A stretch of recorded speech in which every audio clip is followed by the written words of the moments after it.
Alors, du coup, là, l'histoire d'une chanson de qui tu vas nous parler ce matin. Donc en fait, je veux parler de Queen parce que je sais pas si vous savez, mais en ce moment, il y a des objets de sa vie personnelle qui sont mis aux enchères. Et donc il y a ses livres, sa vaisselle, il y a même sa vaisselle. Oui, sa vaisselle aussi est mise aux enchères. Vraiment, il y a 30 000 objets qui sont mis aux enchères. Il a mangé dedans ou pas? À mon avis, oui, parce que du coup, ça part à la valeur à laquelle ils achètent ça est ouf. Il y a même le peigne de sa moustache qui est mise aux enchères. Ah, ça me dégoûte. Les amis, ouais. Avec encore quelques petits poils là, tu vois. Donc, au début, ils ont mis ça à 700 € et puis ça a monté et maintenant ça a atteint 30 000 €. Ah, pour le peigne de sa moustache. Punaise. 30 000 €, c'est ouf. Et donc du coup, oui, j'avais envie de revenir sur Freddie Mercury et sur le groupe Queen et sur l'une des chansons les plus emblématiques, à savoir Bohemian Rhapsody. Oui, c'est une chanson que tout le monde connaît, qui a marqué toute la génération. C'est sorti dans les années 70, donc en 75. Et en fait, le message que porte cette chanson est quand même assez fort parce qu'en fait, il déclare son homosexualité avec cette chanson-là. On peut entendre dans les premières paroles, donc il dit Mama, I just killed a man, donc j'ai tué un homme. Et en fait, quand il dit j'ai tué un homme, c'est pas qu'il a tué quelqu'un, c'est qu'il a tué.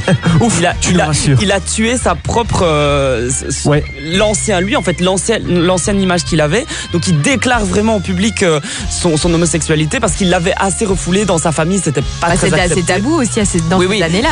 C'est tabou, on est en 1975 et du coup, il parle vraiment de son coming out et il explique que il est content de pouvoir chanter, de pouvoir faire de l'art parce que grâce à ça, il peut vraiment se livrer à son public, ce qu'il n'a pas pu faire avant.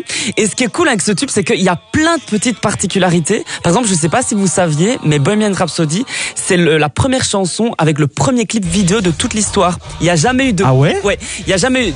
D'habitude, on faisait des chansons, voilà, mais il n'y avait pas de clip avec promotionnel. C'est le gars qui a inventé le clip. Quoi. Voilà, c'est le groupe qui a inventé le clip. Et du coup, après, tous les labels ont continué à reprendre ce système, comme on a maintenant les clips vidéo qui passent à la télé, mais il n'y avait pas ça avant. Une autre particularité, c'est que c'est quand même la structure du tube est quand même assez folle parce qu'il mélange plein de styles. C'est un gros bordel, on dirait. Voilà, oui, c'est ça. Au final, ça donne un truc ouf, mais au début, personne n'y croyait à cette chanson. Exactement, personne n'y croyait. Et d'ailleurs, même le label pensait que ça marcherait jamais parce que le morceau est hyper long, ça dure 6 minutes, je crois. Il y a, comme je disais, il y a plein de styles mélangés. Il y a de l'art rock, de l'opéra, un passage a cappella. Donc vraiment, ça part vraiment. Et même rien qu'en l'entend, on a envie de. Ça part dans tous les sens. Ça, c'est le meilleur moment, je trouve. Et du coup, dernière petite anecdote là-dessus. Comme tu dis, il y a personne qui y croyait.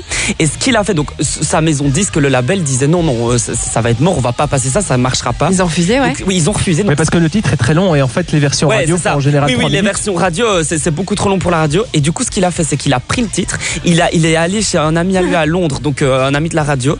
Il lui a donné, mais en secret. En donc le label n'était même pas au courant qu'il le faisait.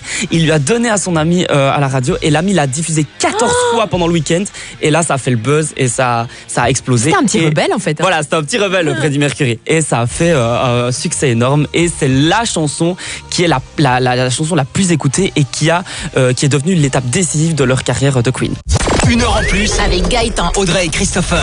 5h, 6h. C'est le meilleur du réveil de Typique.